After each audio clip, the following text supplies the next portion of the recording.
प्यारे दोस्तों, हम लोग चर्चा करने वाले हैं हमारे विषय मनोविज्ञान पर। मनोविज्ञान पर मूलतः चर्चाओं पर जाने से पहले हम कुछ ऐसी चर्चाएं कर लेते हैं जो विषय से इतर है और उनको जानना भी हमारे लिए बेहद आवश्यक है। यही प्रश्न जब हमारे परिवेश में ये चीज़ें हमें देखने को मिलती है, कुछ प्रश्न हैं जो हमारे मन में जब स्टडी हम लोग कर रहे होते हैं, अध्ययन परंपरा में हम लोग होते हैं, उस समय हमारे जो मन में प्रश्न होते हैं उन पर हम थोड़ा सा चर्चा करेंगे। सबसे पहले मैं बता देना चाहता हूँ कि टीचिंग एग्जाम्स को लेकर के हम मनोविज्ञान विषय पर चर्चाएं करने वाले हैं। देखा जाए तो मनोविज्ञान एक अति विस्तृत क्षेत्र है जो हमारे देश में, विश्व में न जाने किन परंपराओं में और न जाने किन वजहों से अलग अलग क्षेत्रों में अपना काम कर रहा है। लेकिन सबसे पहले हम बात करें कि हम जब शिक्षक बनने जा रहे होते हैं तो मनोविज्ञान विषय का हमारे लिए जो महत्वपूर्ण है, मनोविज्ञान हमारे लिए महत्वपूर्ण क्यों है, तो हम बात करें तो मनोविज्ञान हमारे लिए महत्वपूर्ण इसलिए है कि सबसे इम्पोर्टेंट तो जो प्राथमिक स्तर के जो कच्चे घड़े हमारे पास में आते हैं उनमें सबसे ज़्यादा मनोविज्ञान की आवश्यकता देखने को मिलती है। और जब उच्च स्तर पर जो विद्यार्थी देखने को मिलते हैं उनमें मनोविज्ञान उतना कारगर नहीं है। हालांकि है, मनोविज्ञान हर जगह है, कारगर है, जिंदगी जीने के लिए भी मनोविज्ञान जरूरी है, लेकिन फिर भी वहाँ इतना महत्वपूर्ण नहीं होता जितना प्राथमिक स्तर पर होता है। तो प्राथमिक विषय पर जब शिक्षक अपना अध्यापन की परंपरा में कार्य कर रहे होते हैं उस समय मनोविज्ञान की क्या आवश्यकता है। तो जो टीचिंग एग्जाम्स के लिए तैयारी कर रहे हैं उनको मैं ये कहना चाहूँगा कि मनोविज्ञान केवल हमारी जो बोलचाल में प्रचलन में जो शब्दावली है केवल वो है। मनोविज्ञान तो अति विस्तृत है। हमारा जो मूल विषय है वो है बाल विकास एवं शिक्षा शास्त्र। अगर हम बात करें तो हमारा जो मूल विषय है वो है CDP, चाइल्ड डेवलपमेंट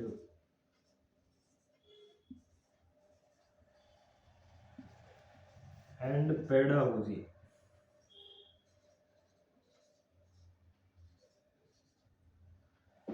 बाल विकास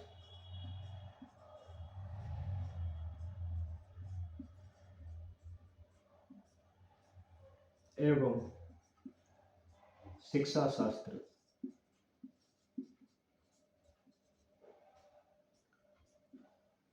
मनोविज्ञान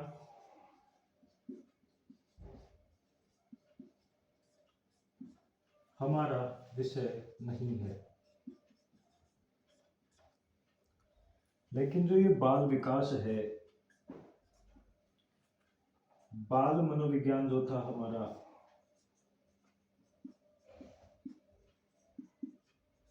वही आगे चल कर के बाल विकास के रूप में प्रचलित होता है। तो हमारा जो मूल विषय होगा वो होता है चाइल्ड डेवलपमेंट। और पेडागोजी जो हर एक विषय के शिक्षा शास्त्री हैं उनके जो विचार हैं कि किन विधियों प्रविधियों से जो है बच्चों को शिक्षा दी जाए, इसका जो नियमावली है, हम कह सकते हैं कि उन्होंने जो पहले वालों ने अनुभव किया होगा वो अपनी नियमावली बना करके चले गए, विधियां प्रविधियां दे करके हमें चले गए, और उन पर हम चर्चा करके उनको हम धारण करके और किस तरीके से हमारे जो शिक्षण कार्य है उसको सुगम बना सकते हैं, इसकी चर्चा कहीं न कहीं शिक्षा शास्त्र करता है। और बाल विकास जो है वो चर्चा करता है कि बालक जो है, भाई दो चीजें हैं कि शिक्षक और एक होता है बालक या शिक्षार्थी हम कहें। एक शिक्षक एक शिक्षार्थी, तो हम देखते हैं कि बाल केंद्रित शिक्षा प्रचलित है और होनी भी बाल केंद्रित ही चाहिए, क्योंकि शिक्षक को बालक के लिए लगाया जाता है। ये जो सैलरी शिक्षक को मिलेगी वो बालक के लिए मिलेगी, बालक को कुछ नहीं मिलेगा इसके लिए। इसलिए जो इस पर केंद्रित होकर के चीजें हो रही है, न जाने कितने तरीकों से बालक पर केंद्रित होकर के जो चीजें हो रही है, उसी तरीके से शिक्षक जो है बालक की जो विकास की विभिन्न अवस्थाएं होती है,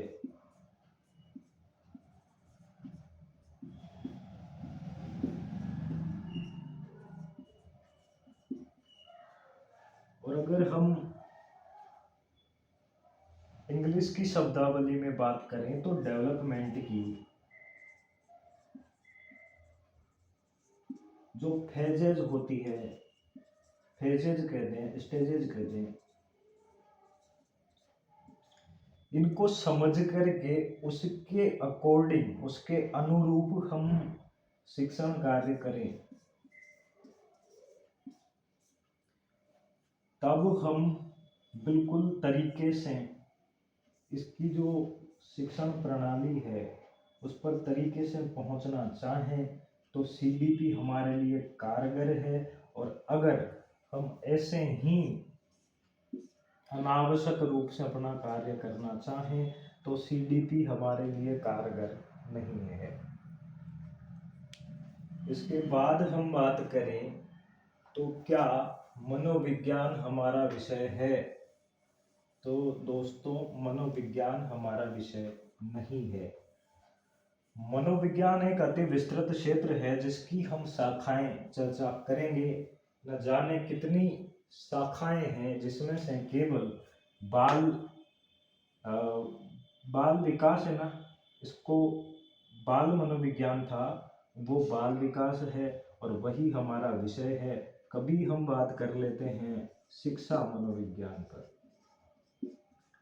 लेकिन ये मनोविज्ञान की अर्थ यात्रा जिस तरीके से आत्मा के रूप में, मन अथवा मस्तिष्क के रूप में, चेतना के रूप में और व्यवहार के रूप में, तो इसकी अर्थ यात्रा कभी कभी हमारे जो सिलेबस में है उसमें दिखाई देती है। और शिक्षा मनोविज्ञान भी अगर अलग से टॉपिक दिया जाए तब ही हमारे विषय हैं, वरना हमारा जो मूल विषय है वो सीडीपी है। और ये देने के बाद भी सर्वप्रथम जो प्रश्न बनता है वो सीडीपी से ही बनता है। बाल विकास से हमारे प्रश्न बनने स्टार्ट होते हैं। लेकिन अगर हम बात करें तो जो मनोविज्ञान है वो हमें ये सीखने की प्रेरणा देता है, बाल विकास, शिक्षा मनोविज्ञान। लेकिन इन पर भी हम लोग बिल्कुल सतही चर्चाएं करेंगे। तो अब हम हमारे मूल विषय पर लौटने से पहले 2 या 3 बातें और कर लेते हैं। जब भी मनोविज्ञान का जो पूरा प्रोसेस है, जितनी भी क्लासेज हैं, यहाँ से भी और कहीं भी और भी कहीं से जब डलती है, कक्षाएं आपको यूट्यूब वगैरह पर, ऑनलाइन प्लेटफॉर्म, ऑफलाइन वगैरह पर जब देखने को मिलती है, तो ये जो क्या है कि बिल्कुल आसानी से जो चीज़ें मिल जाती है ना, तो हमारे नखरे बढ़ जाते हैं। और कुछ जो हमारे साथी हैं उनके प्रश्न होते हैं, तरीके से लिखा हुआ है कि मनोविज्ञान का परिचय है ना, मनोविज्ञान की अर्थ क्षेत्र, अर्थ यात्रा और क्या क्या, मनोविज्ञान का इतिहास, ये सब तरीके से लिखा हुआ मिलेगा इस पर। उसके बावजूद हमारे कुछ साथियों के जो है वो प्रश्न होते हैं कि यार ये जो क्लास है वो सर किसी भी टेट के लिए है क्या, किसी भी सी टेट के लिए, रीट के लिए, यूपी टेट के लिए है क्या सर ये? और भी बिहार हो गया, एच टेट हो गया, झारखंड हो गया, कुछ भी हो गया, जितने भी हैं। तो भाई साहब मैं आपको बता देना चाहता हूँ कि जो सामान्य परिचय है किसी भी टॉपिक का, आप तो आपके टेट की ही बात कर रहे हैं, लेकिन मैं फिर कहना चाहूँगा कि ये जो सामान्य परिचय है किसी भी एक विशेष टॉपिक विशेष का, वो चाहे आप आपका बोर्ड के एग्जाम हो, चाहे आपके यूजी पीजी के एग्जाम, चाहे टेट का एग्जाम हो, आपको ये सामान्य परिचय वही देखने को मिलेगा कहीं भी जाए। आप तो आपके टेट की बात कर रहे हैं, तो इनको तो हम विशेष रूप से कवर करके चलेंगे। अब हम आते हैं हमारे मूल विषय पर। ये जो प्रश्न थे, और एक और बात में जो हमें परिवेश में देखने को मिलती है, कुछ टीचर तो उसको तो बनने का अधिकार ही नहीं है जो अपने ही विषय को लेकर के नकारात्मक हो, लेकिन जो विद्यार्थी हैं कि यार मनोविज्ञान तो टफ है, प्रश्नों पर हम बात करते हैं कि प्रश्न बैठे नहीं, जितना मैंने टारगेट लिया था उतना अचीव नहीं हो पाया। तो मैं कह देना चाहता हूं कि मनोविज्ञान, अगर मैं मेरी भाषा में कहना चाहूं तो विषय या 4 ऑप्शन में से एक ऑप्शन सही टिक करने का माध्यम मनोविज्ञान कतई नहीं है। मनोविज्ञान है ना, तरीके से देखा जाए तो एक शिक्षक का ना, इसके जो गुण होते हैं वो प्रोवाइड फैसिलिटर है, उल्टा प्रोवाइड करवाता है आपको कि आप इस तरीके से चलें तो आपको दिक्कत ही नहीं आएगी। तो शिक्षक के गुणों की जो मार्गदर्शिका है,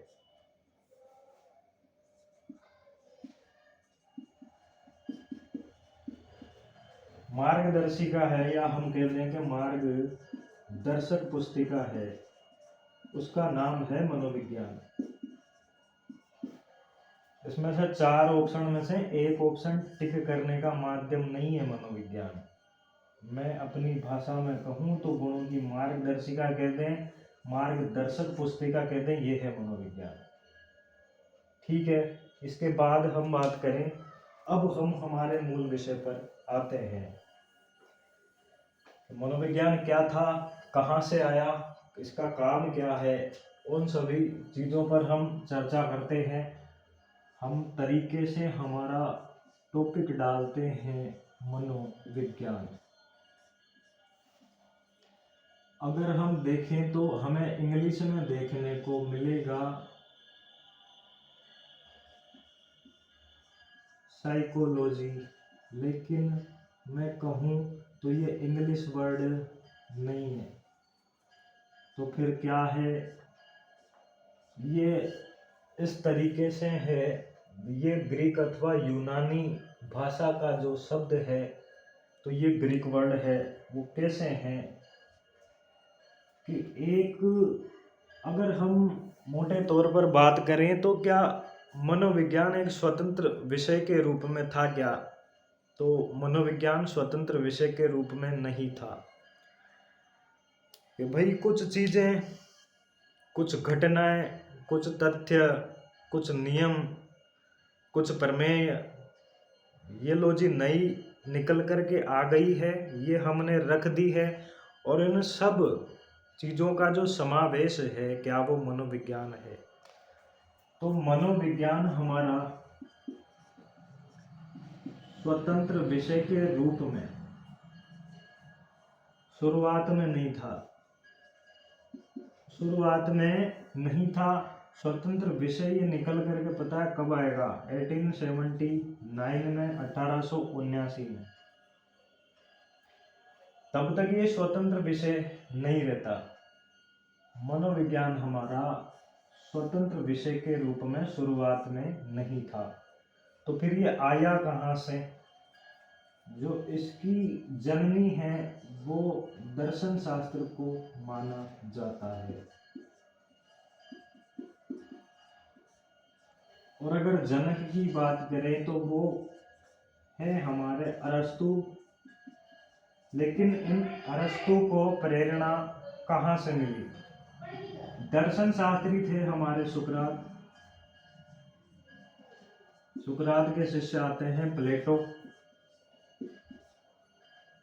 दोबारा से हम देखने का प्रयास करेंगे कि मनोविज्ञान की जननी जो है वो दर्शन शास्त्र कहलाती है और जनक जो है वो अरस्तु कहलाते हैं। लेकिन दर्शन शास्त्री हमारे सामने निकल करके आते हैं सुकरात, और सुकरात के जो शिष्य हैं वो प्लेटो और प्लेटो के शिष्य अरस्तु। और ये प्रयास करते हैं मनोविज्ञान को एक स्वतंत्र विषय का दर्जा दिलवाने का। उसको भी और ज्यादा तरीके से देखें हम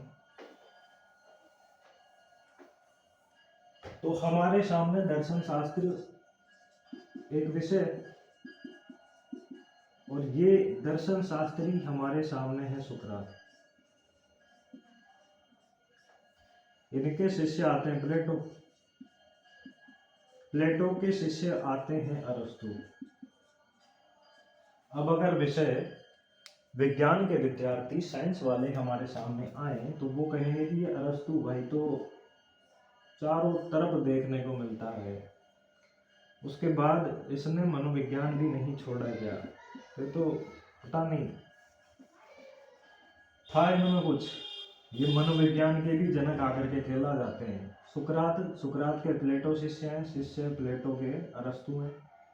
अब ये अरस्तु जो हैं वो प्रयासरत है मनोविज्ञान जो है उसके लिए। ये मनोविज्ञान बहुत बाद में जाकर के मनोविज्ञान कहलाता है। इससे पहले ये किसी भी एक चीज को लेकर के चलते हैं।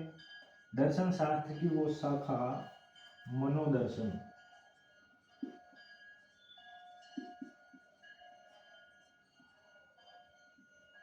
अथवा मानसिक दर्शन आगे चल करके मनोविज्ञान कहलाने वाली है।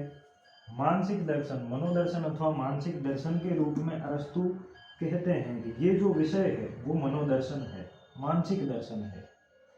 ये अपनी एक पुस्तक है उसमें इस चीज का उल्लेख करते हैं। पुस्तक का नाम है डी एनिमा। पुस्तक का नाम है डी एनिमा, जिसमें ये उल्लेख करेंगे मानसिक दर्शन, मनोदर्शन अथवा मानसिक दर्शन का। ठीक है, इससे पहले इसके बाद हम चर्चा करते हैं थोड़ी सी और उससे पहले का जो एक फैक्ट है उस पर जाने का हम प्रयास करेंगे।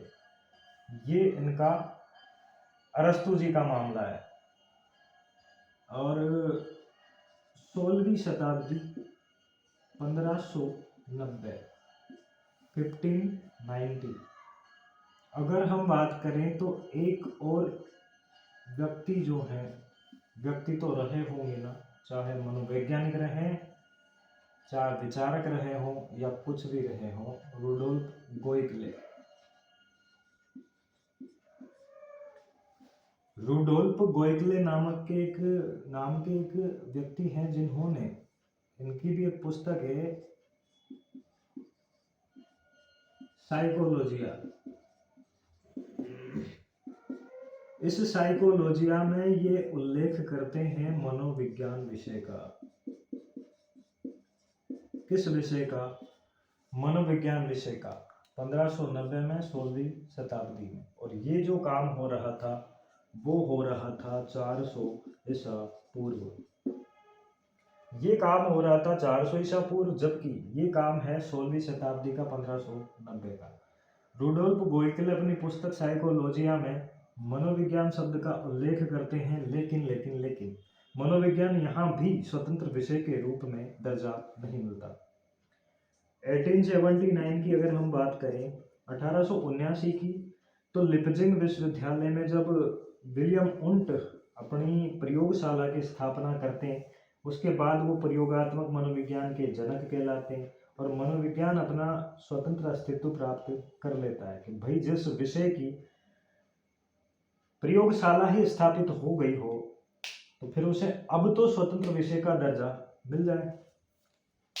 इसी के साथ में इनसे पहले का जो एक फैक्ट है उस पर हम चर्चा करते हैं और अब तक आपने लिखा हो नहीं लिखा हो पर अब तरीके से लिखने का थोड़ा सा प्रयास करना। सबसे पहले हम बात करते हैं एबिंगहास महोदय की। एबिंगहास महोदय कहते हैं कि मनोविज्ञान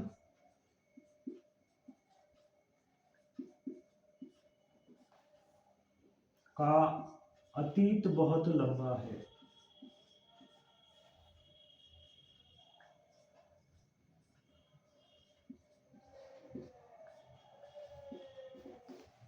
जबकि इतिहास बहुत छोटा है।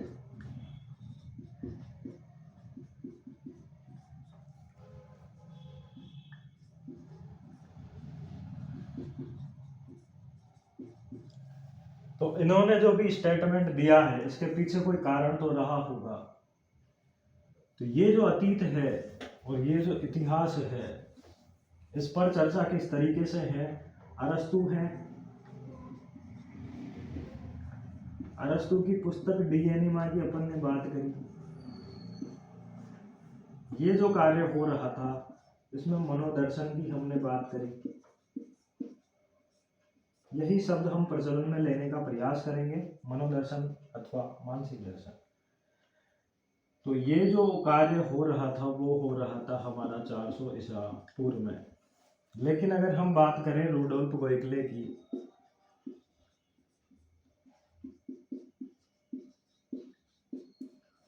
ये प्रयास हो रहा था साइकोलॉजिया में 16वीं शताब्दी या 1590। ये हमने बात करी।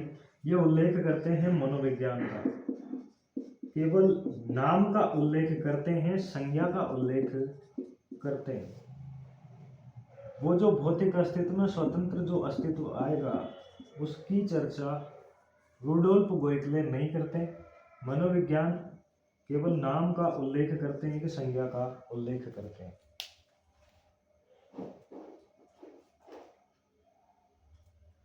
जिस भी तरीके से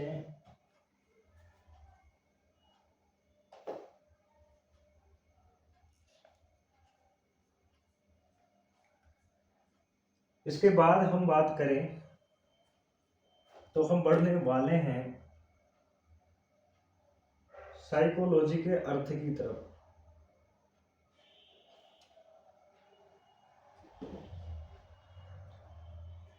यहां तक का एबिंगहास का जो कथन है वो हमने देख लिया है कि 400 ईसा पूर्व से जो मनोदर्शन चला आ रहा था उसको एबिंगहास महोदय ने अतीत की संज्ञा देने का प्रयास किया, जबकि जो साइकोलॉजिया में बात हुई है उसको उन्होंने इतिहास की संज्ञा देने का प्रयास किया। इसको जिस भी तरीके से आप लिखना पसंद करें, चाहे लाइन में लिखें कि अरस्तु ने डी एनिमा अपनी पुस्तक डी एनिमा में मनोविज्ञान को एक दर्शन शास्त्र की शाखा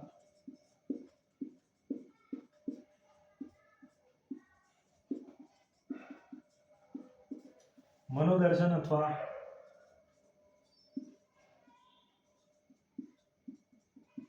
मानसिक दर्शन माना, जबकि रूडोल्फ गोइकले ने साइकोलॉजिया नामक पुस्तक है ये भी 1590 अथवा 16वीं शताब्दी में मनोविज्ञान का उल्लेख किया, शब्द का उल्लेख किया। ठीक है, इसके बाद अपन बात करें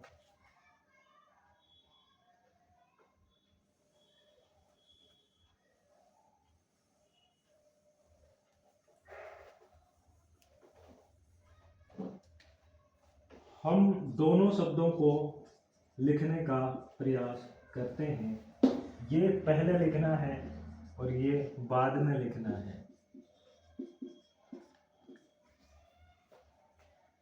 अब हमने देखा कि दर्शन शास्त्री यूनान के थे, चाहे मेडिकल डिपार्टमेंट हो आज का, चाहे साइकोलॉजिकल डिपार्टमेंट हो, चाहे ज़्यादातर जितने भी चीज़ें हैं वो हम यूनान की यूज़ कर रहे हैं और वो हमें बेहतर लगते हैं। हमारा जो देसी नुस्खे होते हैं, आयुर्वेद है, वो बाद में अब हम देखने लगे, लेकिन हम पाश्चात्य पर चल रहे हैं और पाश्चात्य को रोक रहे हैं केवल शब्दों में। इसी तरीके से जो साइकोलॉजी शब्द है वो हमारा ग्रीक अथवा यूनानी भाषा का शब्द है, क्योंकि सुकरात हमारे यूनानी, अरस्तु हमारे यूनानी, ग्रीक अथवा यूनानी भाषा का जो शब्द है, अथवा कह दें कि ग्रीक अथवा यूनानी शब्द है। इसके बाद अपन बात करें तो इसको जो दो शब्दों से मिलकर के बना है, या इससे उल्टा बोलने का प्रयास करें कि साइकोलॉजी को अगर हम तोड़ें तो दो शब्द निकल करके आते हैं, साइकी प्लस लोगोस, जिनसे मिलकर के बना है, इसलिए ये मनोविज्ञान कहलाया। लेकिन जो मूल अर्थ है, जिस तरीके से हम संधि देखते हैं उसी तरीके से जो मूल अर्थ है वो साइकी प्लस लोगोस है। ये ग्रीक अथवा यूनानी शब्द है, जिसमें साइकी का अर्थ हमें देखने को मिलेगा आत्मा और लोगोस का मिलेगा अध्ययन अथवा विज्ञान।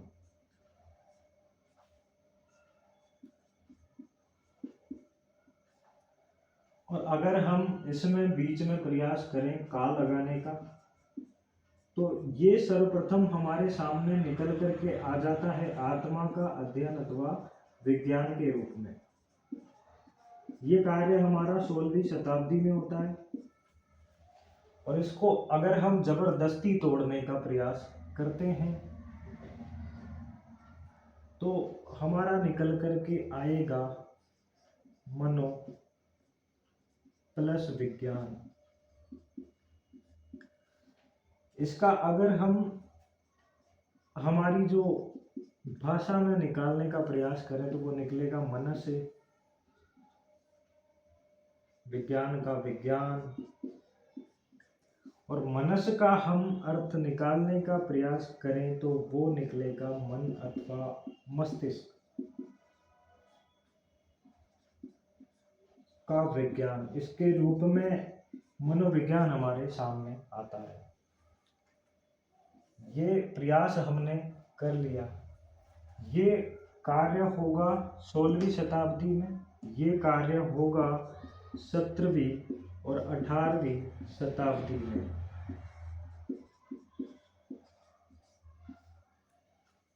हो जाता है। इसके बाद हम देखें, यहां तक का कंप्लीट करें, उसके बाद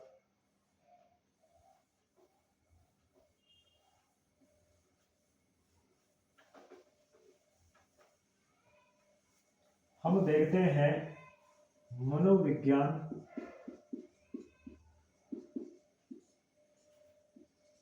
की अर्थ यात्रा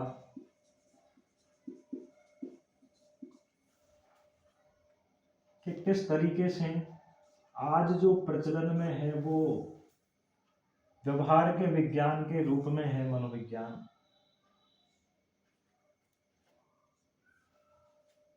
तो वो किस तरीके से वो अस्तित्व निकल करके आया कि आज हम उसे व्यवहार के विज्ञान के रूप में जानते हैं। तो पहले नंबर पर जब बात की गई मनोविज्ञान का अर्थ निकालने की, तो 16वीं सदी की बात है। मनोविज्ञान को जाना गया आत्मा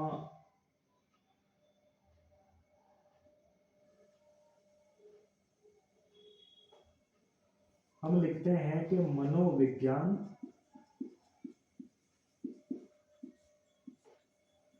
आत्मा के विज्ञान के रूप में।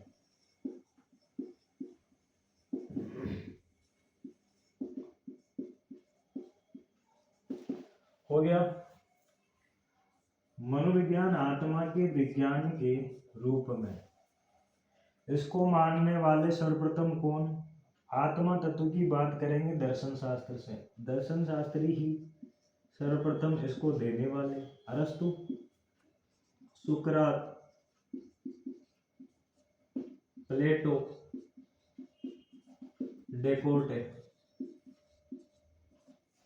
समझते हैं आप।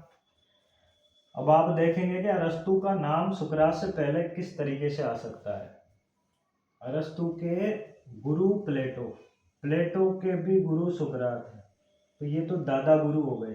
अरस्तु के दादा गुरु हो जाते हैं सुकरात। लेकिन अगर हम देखें तो ये जो यहाँ के मेन लीडर हैं आत्मा के, अभी भी हम देखते हैं कि जो जिस तरीके से निमंत्रण आएगा, तो निमंत्रण में पहले लाडे का नाम, फिर घर वालों का नाम, फिर दादा दादी का नाम। मतलब तीनों स्टेप में सबसे पहले उस लाडे का नाम, उसके बाद माता पिता का नाम, फिर दादा दादी का नाम। इसी तरीके से भाई अरस्तु का नाम पहले। तो मेन लाडे जो हैं वो कौन है, इसको प्रयासरत कौन है, अरस्तु है। तो अरस्तु सबसे पहल नाम देखने को मिलेगा मनोविज्ञान आत्मा के विज्ञान के रूप में। इनके जो फिर आशीर्वाद दिया किसने, सुकरात ने, कि हाँ इस बच्चे को आशीर्वाद मिलना चाहिए। प्लेटो भी कहते हैं कि इसको आशीर्वाद मिलना चाहिए। और एक और जो हमारे सामने निकल करके नाम आता है वो है डेकोर्टे। बात की जाए तो अरस्तु, सुकरात, प्लेटो, डेकोर्टे जो हैं ये कहते हैं कि आत्मा के विज्ञान के रूप में। और ये जो प्रचलित है मत वो कब है, 16वीं शताब्दी में प्रचलित, या कह दें कि कालक्रम जो है, टाइम पीरियड है, वो कब रहा, 16वीं शताब्दी में प्रचलित रही ये परिभाषा। उसके बाद बात करें तो अरस्तु के बारे में एक चीज जाने। अरस्तु को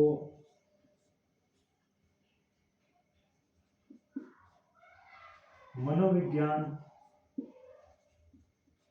का जनक कहा जाता है।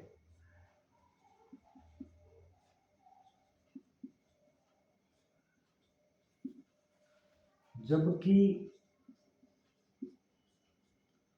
दर्शन शास्त्र को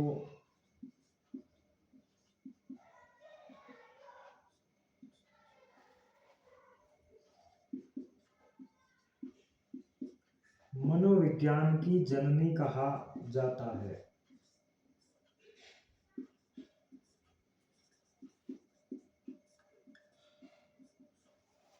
ये हो गया।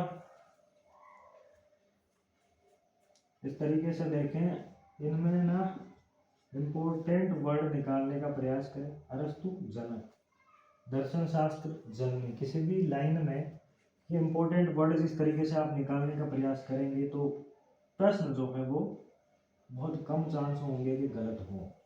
आए नहीं हमें वो बात सही है, लेकिन गलती जो होती है वो सही नहीं है, आने के बाद गलत हो जाएगी। और इस तरीके से चलें तो कम आएगा पर अच्छा आएगा।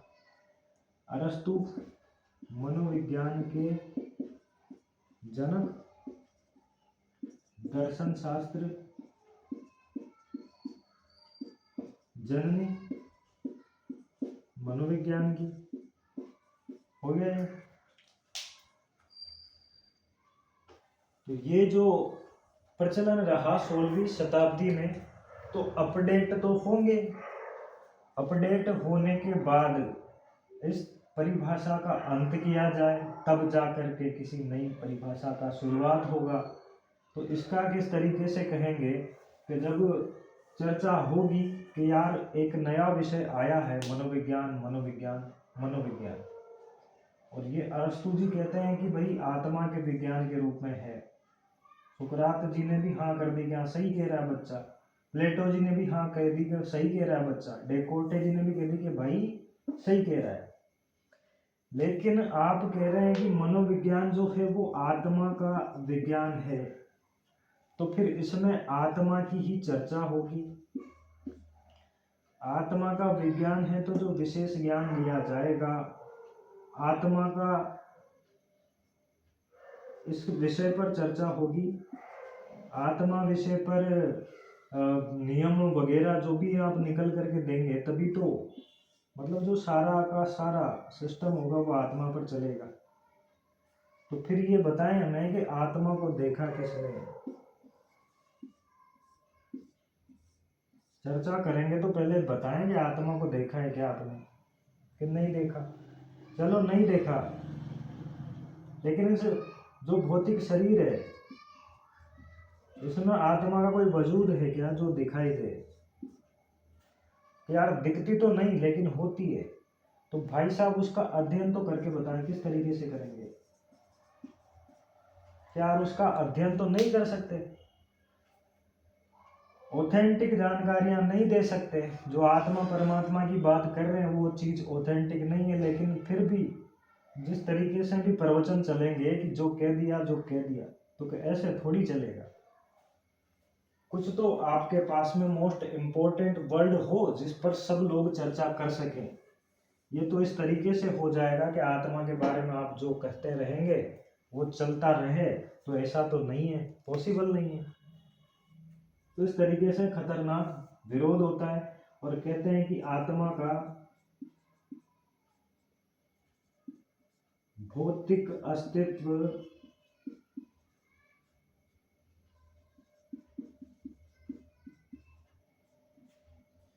वह स्थिर स्वरूप नहीं होने के कारण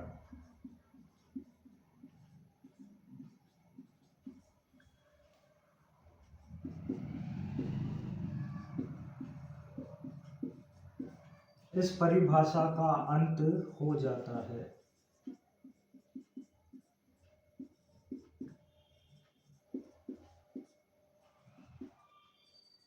हो गया अंत। लेकिन फिर अब भाई आत्मा का हमने शब्द कहना छोड़ दिया, तो उससे पहले कोई चीज तो लाओ कि हम ला रहे हैं। मनोविज्ञान को हमने जानने का प्रयास किया है मन अथवा मस्तिष्क के विज्ञान के रूप में। तो भाई आत्मा को नहीं जान सकते, मन को तो जान सकते हैं, मन के रूप में ले लेते हैं हम लोग। दूसरे नंबर पर हमारे सामने निकल करके आता है मनोविज्ञान। मन अथवा मस्तिष्क के विज्ञान के रूप में।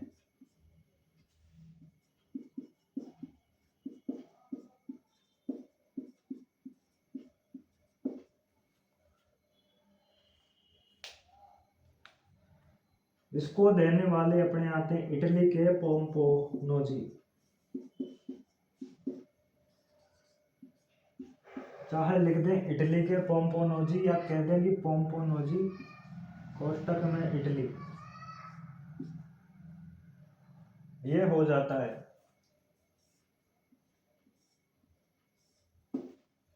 ये होने के बाद ये जो चर्चा का विषय कब से कब तक रहा, 17वीं 18वीं शताब्दी में।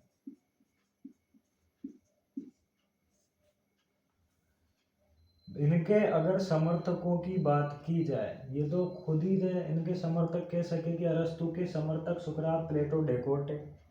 लेकिन इटली के जो पोम्पोनोजी हैं उनके समर्थकों की अगर हम बात करें, नीचे जगह कम बचेगी इसलिए मैं इधर लिख देता हूं कि समर्थक। आप उसके नीचे लिख सकते हैं समर्थक थे। 3 दोस्त बैठे थे, थॉमस, रीड, बर्कली। इनके पास में कार्य विशेष नहीं था। इन्होंने कह दिया कि यार ये जो पोम्पोनोजी कह रहा है सही है। ये जो भाई साहब कह रहे हैं ना पोम्पोनोजी भाई साहब, वो सही है कि जो मनोविज्ञान है वो मन अथवा मस्तिष्क का विज्ञान है। एक और आया कि हाँ जी लोग कर दो, ये जो कह रहे हैं ये सही है, बोले नहीं पता कि कौन कह रहा है, पोम्पोनोजी कह रहा है। इसने कहा कि ये जो कह रहे हैं सही कह रहे हैं। अरे भाई हम भी वही कह रहे हैं जो पोम्पोनोजी कह रहे हैं। तो कौन कौन हो गए? थॉमस रीड, बर्कली, जॉन लोक। इसके बाद अपन बात करें तो हो जाते हैं can't. Can not be possible, कि क्या कैन नॉट बी पॉसिबल, कैसे थोड़ी होता है, कि कैसे नहीं होता, कि उधर तो नोजी नोजी है पीछे, यहाँ तो नोजा भी है हमारे पास, स्पिनोजा, स्पिनोजा, कि अभी तो यही नहीं आया कि चलो इनको भी लाओ, कि स्पिनोजा भी है भी। Thomas read, Berkeley, John Locke, can't, Spinoza इनके समर्थक माने जाते हैं। इसके बाद हम बात करें तो समर्थक हो गया, ये हो गया। अब हम बिल्कुल यहाँ तक हो गया हो तो हम सोचेंगे, देखते हैं फिर इधर यही देखने का प्रयास करेंगे कि भाई ये रास्ते से एक बंदा निकल करके जा रहा है, यहाँ 3 बंदे खड़े हैं, यही थॉमस रीड, बर्कली। उसके बाद में एक बंदा निकल करके जाता है कि यार भाई थॉमस, हाँ रीड भाई, यार अपन ने कह तो दिया कि भाई पोम्पोनोजी ने जो कहा अपन ने कह दिया कि हम मन अथवा मस्तिष्क का विज्ञान। ये भाई मैं समझाने के लिए बता रहा हूँ, इनको इस तरीके से ले मत लेना आप कि अपन ने कह दिया, पोम्पोनोजी ने कहा, अपन ने भी कह दिया कि मन अथवा मस्तिष्क का विज्ञान है। लेकिन तो सही से यूं बता कि जो मन अथवा मस्तिष्क का विज्ञान अपन ने इनके साथ में माना है, क्या हम सही चल रहे हैं?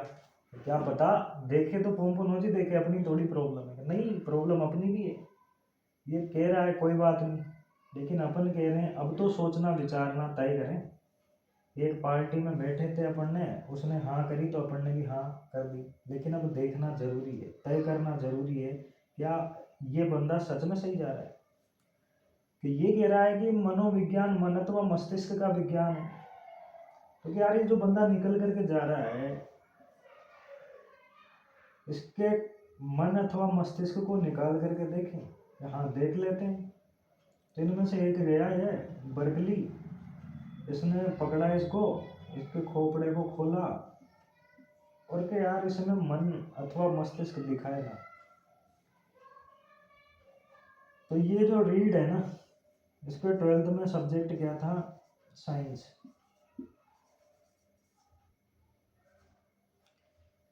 इसने कहा कि भाई,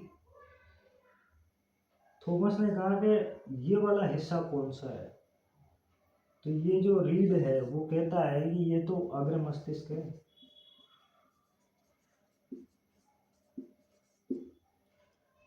ये मध्य मस्तिष्क है, ये पश्चिम मस्तिष्क है, इसमें मेडुला ऑब्लिंगेटा है, ये है वो है। तो फिर यार मन मस्तिष्क कहाँ गया? बर्कली कहता है यार मन अथवा मस्तिष्क तो जब इन्होंने कह दिया कि आत्मा का भी भौतिक अस्तित्व नहीं है, स्थिर स्वरूप नहीं है, तो मन का भी नहीं है, सेम डिक्टो है। पर इनके शब्दों को तो हम प्रयोग नहीं कर सकते ना। अब ये कोई निकल करके जा रहा था जिसने सुन ली बात, और उसने कहा कि अब रोको, तो बड़े बोल रहे थे ना पोम्पोनोजी मन मस्तिष्क का विज्ञान, मन मस्तिष्क का विज्ञान, अब रुक जाओ तुम। तो भाई क्या हुआ, इसका भी विरोध होगा।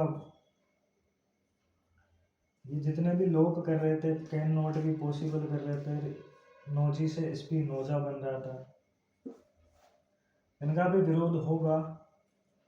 ये कहते हैं कि मन जो है वो, अब थोड़ी सी स्टैंडर्ड शब्दावली यूज करेंगे ना ये, ये कहेंगे कि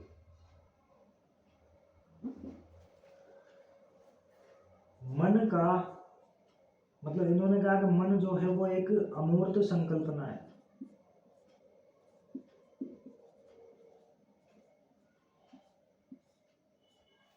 अब ये थोड़ी बोलेंगे हम बीच में, अब नहीं बोलेंगे ये, अब दुबक के बैठ गए ये कि हाँ रे ये अब मारे गए। मन अमूर्त संकल्पना है। नंबर 2 पर बात करें तो मन अंतर्मुखी प्रक्रिया है।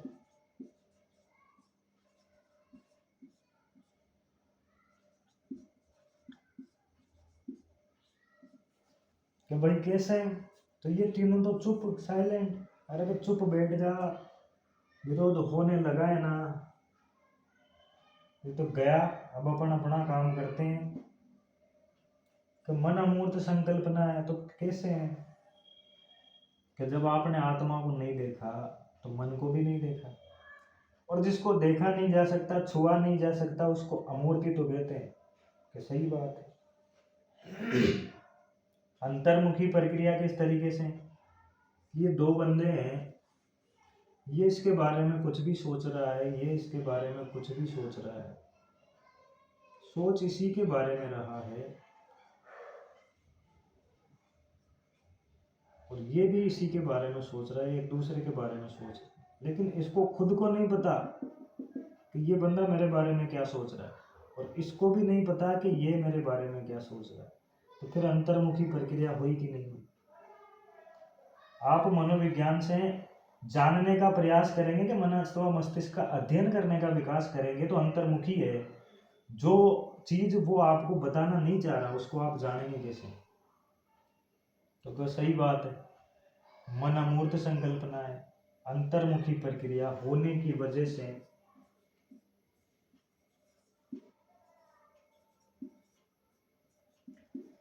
इस परिभाषा का भी अंत हो जाता है।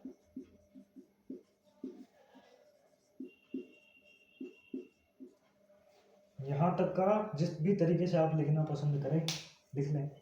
उसके बाद अपन बात करेंगे चेतना के विज्ञान के रूप में और व्यवहार के विज्ञान के रूप में। तो मैं इसको इसी तरीके से छोड़ देता हूँ, मिटाता नहीं हूँ। अगली क्लास में मिलते हैं दोस्तों।